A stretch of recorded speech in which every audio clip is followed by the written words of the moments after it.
ನೂರಾರು ಜನ್ಮಗಳು ಮತ್ತೆ ಮತ್ತೆ ಬರಲಿ, ನೂರಾರು ಜನ್ಮಗಳು ಮತ್ತೆ ಮತ್ತೆ ಬರಲಿ, ಇದೇ ಮಣ್ಣಿನಲ್ಲಿ ನನ್ನ ಜನ್ಮವಾಗಲಿ.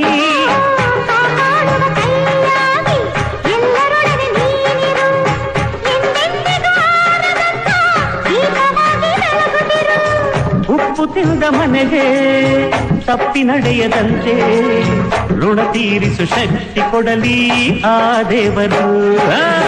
ನಗು ನಗುತ್ತಾ